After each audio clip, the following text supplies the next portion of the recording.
Madali na ang pagsusugal sa panahon ngayon. Gamit lamang ang cellphone, maaari na makapagsugal ang isang individual. Sa isinagawang Road Safety Summit ng Metropolitan Manila Development Authority kahapon, sinabi ng Department of Health na isa sa dahilan sa hirap sa pagtulog ay ang pagkakalulong sa online gambling. Bagay na hindi nararapat para sa isang magmamaneho ng sasakyan dahil prone ito sa aksidente.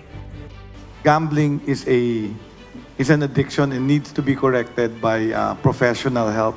So pag na-identify nyo yung mga professional drivers nyo na addicted to we will offer the services to cure them of their gambling addiction. Yun yung problema natin eh. Hindi nakatulog, nag-gambling the whole night.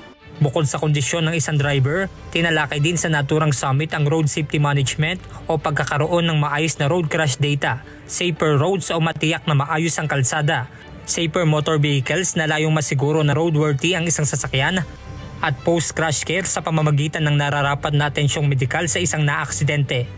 Batay sa datos ng MMDA noong nakaraang taon, umabot sa 8,873 ang aksidente sa EDSA, 8,675 sa C5 Road, 5,091 sa Commonwealth Avenue, 2,883 sa Quezon Avenue, 1,659 sa Ruas Boulevard, 1,358 sa Marcos Highway at 660 naman sa Radial Road 10. Ayon kay MMDA Chairman Romando Artes, bukod sa datos mula sa Philippine National Police, makikipag-ugnayan na rin sila sa mga ospital dahil may mga insidente ng self-accident na hindi naman naipapaalam sa PNP. So, i-expand natin siya, i-improve natin para mas makollect natin yung data. Specifically, bakit ba nagkaroon ng road accident?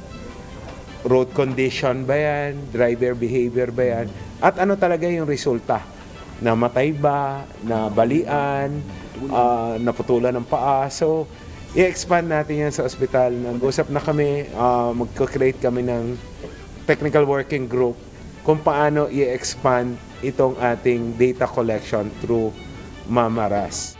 Ayon naman kay Saldi Ping-ay, National President ng Stop and Go Transport Coalition, may mga batas na may malaking tulong sana sa road safety ang hindi na ipatutupad ng maayos, gaya ng Anti-Drunk and Drug Driving Act, Anti-Distracted Driving Act at Children's Safety on Motorcycle Act.